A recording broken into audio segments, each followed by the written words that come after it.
to Griner's shoulder. No call. The WNBA doesn't deserve Caitlin Clark, and I know that's a strong way to open, but stick with me, because by the time we get to the end of this video, you're going to understand exactly why I said that. They have the most electric, the most marketable, the most transformative player in the history of women's professional basketball sitting right in their lap. Clark is playing defense. Brittney Griner lowers the shoulder and clocks her in the jaw. Like, I'm sorry, this is the shit that Conor McGregor did to Cowboy Cerrone that broke his face. Like, she drops her shoulder and then turns it in. Like, that is a once-in-a-generation talent who single-handedly dragged their league from obscurity into mainstream conversation. And instead of protecting her, instead of building a wall around her and making sure she can actually play the game she's revolutionizing, they keep handing opposing players a free pass to knock her around with zero accountability. Game after game, season after season, hit after hit. Brittney Griner throwing elbows at Caitlin Clark. Brittney Griner shoving Caitlin Clark. Brittney Griner just can't help herself. She has periods throughout the game where she just acts aggressively. Dare I say, too aggressive? Brittney Griner was letting Caitlin Clark know, hey, Caitlin, you ain't part of this club. You ain't part of this club. No matter what you say or what you do, just know you will never be part of this club. And now, the latest chapter in this ongoing nightmare comes courtesy of Brittney Griner and a moving screen so blatant, so obvious, so completely impossible to miss, that you genuinely have to ask yourself whether the referees were even watching the same game as everyone else. Griner shoulder-checked Clark with a moving screen. The contact sent Caitlin crashing to the floor. And the referee? The one standing directly in front of the play with a front row seat to the entire thing? Not a whistle, not a call, nothing. Just silence while the play went the other way and Clark picked herself up off the hardwood. Again. The internet erupted. Fans went absolutely nuclear. And honestly, every single one of them had every right to. Brittney Griner getting away with murder last night against CC22. Oh, Lord. How is this not a moving screen on Griner? Caitlin can't get a foul to save her life. Let's take a look, shall we?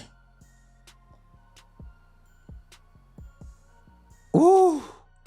Brittney put a little extra in that, a little extra elbow in that. So let's break down exactly what happened, because some people will watch that and say it's just basketball. Contact happens. No, that is not what this was. A legal screen in basketball requires the player setting it to have both feet planted firmly on the ground, body completely stationary, before any contact is made with the defender coming through. That is the rule. That is what every player in this league is taught from the time they first pick up a basketball. What Brittney Griner did was shift her entire body into Clark's path while still in motion, moving her shoulder directly into Clark before Clark even had a chance to adjust. That is a textbook offensive foul. That is a turnover. That is a call that should have been made without hesitation. The referee was right there. There was no bad angle. There was no obstruction blocking the view. There was absolutely no reason on earth why that whistle didn't blow. And yet, nothing. They're into somebody is a flagrant foul, as seen by this. As seen by this one right here. Caitlin Clark literally got called. She did the same thing. She turned her shoulder, except got someone in the chest on the screen, and it was given as a flagrant foul. If, like, you might say, oh, it's the same difference with Brittney Griner, so it should be a flagrant one. First of all, it was a no call. It was a no call. Here's what makes this even harder to swallow. In one of these matchups against Griner's team, Clark played 36 full minutes and shot 0 free throws. 0. You tell me how a player who gets hacked, bumped, shoulder-checked, and hit with moving screens all night long walks to the free throw line 0 times, and that adds up to fair officiating. It doesn't. It can't. The numbers tell a story that the referees keep refusing to acknowledge, and the replays back it up every single time. The only thing pretending this is normal basketball is the score sheet, because nothing about what Clark has been forced to endure out there is normal. And it has been going on far too long for anyone to keep calling it coincidence. Brittney Griner's elbow extending. And this wasn't called the moving screen? That's interesting. Caitlin Clark set a screen just like this against the Golden State Valkyries, and they nearly wanted to throw her out the game. But the referee, I think the referees are scared of Debo Griner. Big old Britt Griner. The refs are scared of her, but also the refs understand the assignment. Nah, you let Caitlin Clark get roughed up. Now let's zoom out and look at Brittney Griner specifically, because this moving screen is not an isolated incident, and the history between Griner and Clark is a lot more complicated than just one rough play. Back in May 2025, Griner fouled out of a game against the Indiana Fever. Standard stuff, right? Except as she walked off the court toward the bench, cameras caught what appeared to be Griner directing something hostile toward Clark. The clip spread like wildfire across every platform overnight. People were stunned. The debate about what was actually said went on for days, and it put a massive spotlight on the tension that had clearly been building between Griner and the league's biggest star. Griner later addressed the situation publicly, denying that she used any slur and saying she was angry about a foul call. But here's the thing. The damage was already done. The image of a veteran player appearing to direct hostility at Caitlin Clark, combined with the physical plays on the court, painted a picture that fans were not prepared to ignore. And that's where the phrase "Griner hates Clark" started picking up real steam online. It wasn't just a fringe take anymore, it was trending. Fever fans were furious. Clark supporters across social media were not just reacting to one clip, they were connecting dots. They were looking at the physical plays, the flagrant contact, the missed calls, the apparent attitude, and they were building a case. Now, we are not here to put words in anyone's mouth or declare a motive we can't prove. But what we can say, with complete certainty, is that the collection of incidents involving Griner and Clark has created a relationship that looks nothing like what any professional sports league should be comfortable with. Something is off. Everyone can see it. And the league's continued silence on the matter has only made the frustration worse. Brittney Griner walks into Caitlin Clark and just shoves her, and then got called for a foul. So Caitlin's just trying to, how exactly is a foul on Caitlin Clark? How exactly is that a foul on Caitlin Clark? Response is, we're younger class. Let's not be crazy here. Freedom movement rules, you can't block a cutter, which is what she tried to do. Again, exactly what she tried to do. It doesn't matter. If Brittney Griner walks into Caitlin Clark, yes, she bumped the cutter. That is a foul on Caitlin Clark. Brittney Griner. Here is what really gets people going, and rightfully so. The WNBA went on record and publicly stated that improving officiating was going to be a top priority. They said it out loud. They committed to it. They told fans and players alike that they were putting a major focus on cleaning things up and getting calls right. So what happened? Griner sets a moving screen, shifts her shoulder into Clark, sends her to the floor. The referee stands right there watching the whole thing unfold, and there is no call. If that public commitment to better officiating means anything at all, then someone inside the league office needs to come forward and explain how that play didn't draw a whistle. Fans are not asking for favoritism. They are not asking for Caitlin Clark to get a free pass on anything. They are asking for the rules to be applied equally and consistently. That is it. And right now, based on the evidence on the floor, that is not happening. But Caitlin Clark is like the best in the world. So you are going to have a tough time.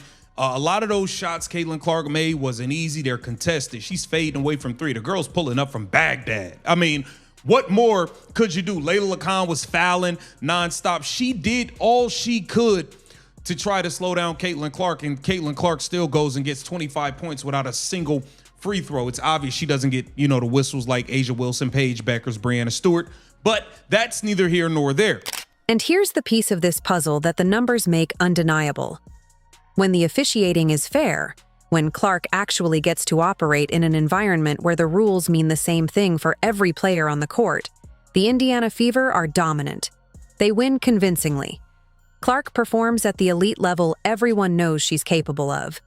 But the moment the whistles disappear, the moment opposing players figure out they can get physical without consequences, the whole dynamic shifts. That is not a coincidence. That is a direct cause and effect relationship, and it plays out consistently enough that it has stopped being debatable. Protecting Caitlin Clark is not about giving her special treatment. It is about enforcing the rules that already exist so she can play the game of basketball she has dedicated her life to. It just allows this to happen repeatedly, day in and day out.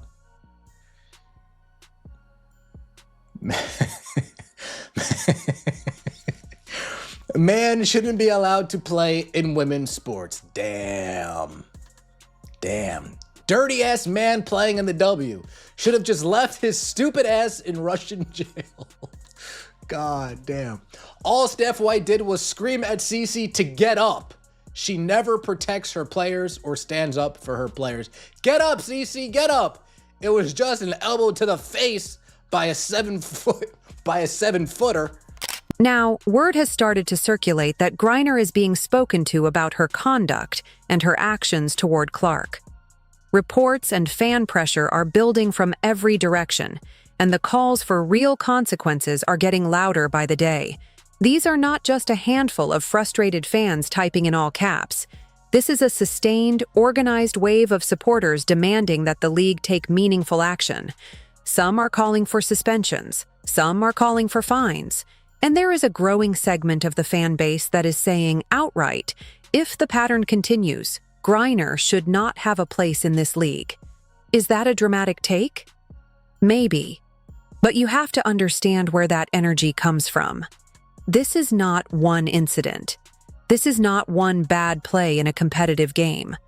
This is a documented pattern of physical contact directed at one specific player, combined with officiating that has consistently failed to address it, combined with on-camera behavior that raised serious questions about what is actually being directed at Clark when the cameras happen to catch the right angle.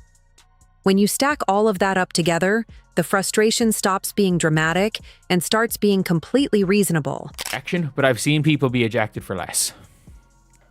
Because it's to the head. If this was to the chest, bending down and shoulder charging, they've already shown. When Caitlin Clark did it, it was a flagrant one. That is the precedent that's been set. And now you're allowed not only do the same thing to Caitlin Clark and it's a no call, but you're allowed to do it to Caitlin Clark's jaw. So yeah, you are allowed to essentially shoulder barge Caitlin Clark and hit her with a damn haymaker. And it's a no call. Like, she is refereed worse. Something has to be done. That is not an overreaction. That is the only honest conclusion you can reach when you look at the full picture of what has been happening to this player. Caitlin Clark is not just a basketball player anymore. She is the engine driving the entire WNBA's growth. She is the reason casual sports fans who never once tuned into a women's basketball game in their lives are now setting reminders for tip-off. She is the reason arenas across the country are selling out. She is the reason television deals are bigger. Sponsorship conversations are happening at levels the league had never experienced before. And the WNBA is suddenly part of the mainstream sports conversation in a way that wasn't even imaginable a few years ago. Clark did that. Her talent, her game, her presence did all of that for this league. And this is what she gets in return, knocked to the floor on a moving screen with no call, while the league quietly tips its hat and moves on to the next game like nothing happened. That is not acceptable. It was not acceptable last season, and it is not acceptable now. And runs through Caitlin Clark, foul on Caitlin Clark. They hate her, bro. Oh, what am I in store for here? What do we got here?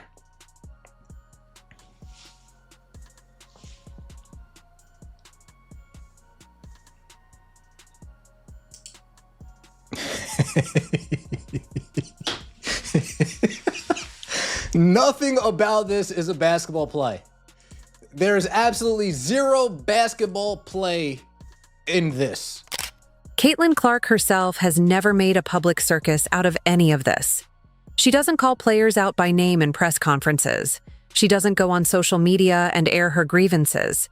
She keeps her head down, keeps competing at an elite level, and keeps representing this league with a level of class and professionalism that most people in her position would have abandoned a long time ago. But the fans see everything.